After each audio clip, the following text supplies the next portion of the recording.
BRS కు మరో shock. BRS కి ఇది మూడో షాక్. బీజేపీలో చేరిన Zaheerabad MP BB Patil party సభ్యత్వం ఇచ్చిన బీజేపీ రాష్ట్ర వ్యవహారాల ఇన్ఛార్జ్ తరుణ్ చుగ్, లక్ష్మణ్, రాజీవ్ చంద్రశేఖర్ ఇటీవలే బీఆర్ఎస్ కు రాజీనామా చేసి కాంగ్రెస్లో చేరిన పెద్దపల్లి ఎంపీ వెంకటేష్ నేత, మొన్న రీసెంట్గా బీజేపీలో చేరిన నాగర్ కర్నూలు ఎంపీ రాములు. బీఆర్ఎస్ పార్టీకి వరుస షాకులు తగులుతున్నాయి. తాజాగా జహీరాబాద్ ఎంపీ బీబీ పాటిల్ బీఆర్ఎస్కు రాజీనామా చేసి బీజేపీలో చేరారు.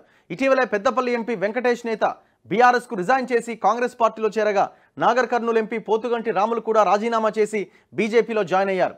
శుక్రవారం బీబీ పాటిల్కు ఢిల్లీలోని బీజేపీ హెడ్ ఆఫీసులో బీజేపీ రాష్ట్ర వ్యవహారాల incharge, party national general secretary Tarun Chugh, OBC Morcha జాతీయ అధ్యక్షుడు ఎంపీ లక్ష్మణ్, కేంద్ర మంత్రి రాజీవ్ చంద్రశేఖర్ స్వాగతం పలికారు. తర్వాత బీజేపీ చీఫ్ జేపీ నడ్డాను పాటిల్ మర్యాదపూర్వకంగా కలిశారు. మరి ఇప్పుడు జహీరాబాద్ ఎంపీ టికెట్ బీబీ పాటిల్కి వచ్చినట్ట. చాలామంది అక్కడ పోటీ పడతా ఉన్నారు. రాజాసింగ్ ఆయన ఇంట్రెస్ట్గా ఉన్నాడు యాక్చువల్గా పోటీ చేయడానికి, కాకపోతే ఆయనకు అవకాశం లేదు, ఎందుకంటే ఆయన ఎమ్మెల్యేగా గెలిచాడు కాబట్టి. ఆయన ఇంకెవరు ఇంకా చాలామంది ఉన్నారు. చాలామంది జహీరాబాద్ నుంచి పోటీ చేయాలని ఆలోచన చేస్తూ ఉన్నారు. మరి ఇప్పుడు ఆ Zaheerabad BRS sitting MP resign చేసి బీజేపీలోకి వచ్చిండు. మరి ఏ హామీతో ఆయన బీజేపీలోకి వచ్చిండు?